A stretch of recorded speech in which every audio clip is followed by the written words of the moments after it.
De acuerdo con tanques de pensamiento del mundo desarrollado y universidades como la de Oxford en el Reino Unido, hasta el domingo 26 de julio, el gobierno de Guatemala impuso las medidas más severas y restrictivas a las libertades ciudadanas en América Latina, seguido por los gobiernos de Honduras y Argentina. Aún así, estos tres países están entre los primeros 50 del mundo con más contagios oficiales registrados. 50 de 208 países, entre los que estos tres, sobre todo Guatemala, son señalados de subregistro. Uruguay, Costa Rica y Paraguay son los países de la región que mejor están cruzando la tormenta de la pandemia. Sus gobiernos han evitado medidas autoritarias o restrictivas de acuerdo con el estudio de Oxford. No impusieron toques de queda ni encierros obligatorios, pero han hecho campañas masivas con instrucciones y consejos para el cuidado y la protección contra el COVID-19. Es cierto que cada país tiene sus propias circunstancias y realidades. Los más desarrollados pueden enfrentar mejor cualquier crisis, pero también es cierto que una pandemia es una pandemia, y con el paso de las semanas arrasa con casi todos, y si se maneja mal, con todo. Por eso es tan importante que los gobiernos de los países subdesarrollados y sin recursos fiscales suficientes dejen en libertad con responsabilidad a sus ciudadanos para que cada uno se defienda usando su capacidad de ingenio.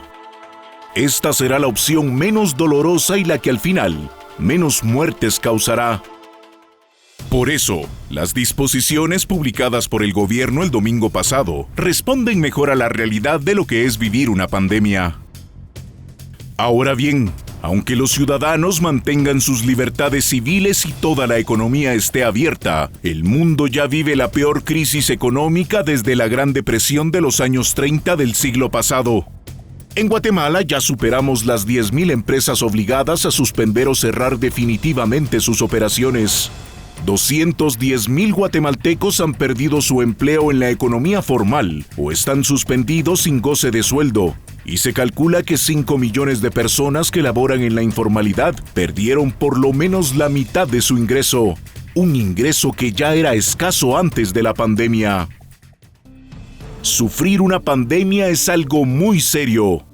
En los países subdesarrollados, además de no poder encerrar a la gente pues tiene que luchar por su diario vivir, los gobiernos deben procurar la mayor cantidad de camas en hospitales, que, de todas formas, serán insuficientes. Estas son las angustias de una pandemia, y más en el tercer mundo. Es respetable y comprensible que este gobierno quiera proteger a los ciudadanos del virus, pero el drama de los países subdesarrollados y mal gobernados que han vivido con la peste de la corrupción y la incompetencia por décadas es que, simplemente, no pueden porque no tienen con qué. Por eso, con las nuevas disposiciones del gobierno, los ciudadanos tenemos la oportunidad de unir esfuerzos y demostrar que sabemos usar nuestra libertad con responsabilidad.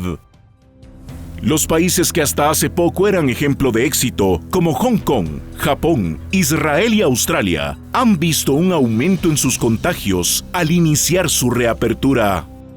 Además de que es toda la razón al modelo sueco, demuestra que no importa qué tan rigurosas sean las restricciones impuestas cuando se reanudan las actividades, porque no queda otra opción. El virus no solo está allí afuera esperándonos, sino tendremos que aprender a vivir o a morir con él. La cruda realidad es que los países no se pueden apagar o desconectar. Esta semana se inició en Guatemala un sistema de semáforos sobre el que todos, incluyendo el gobierno, tendremos que aprender sobre la marcha. En un país con las características de Guatemala, sus criterios son difíciles de cumplir. Lo que queda claro es que inició la inevitable reapertura de la economía y con ello vendrá el inevitable aumento de contagio.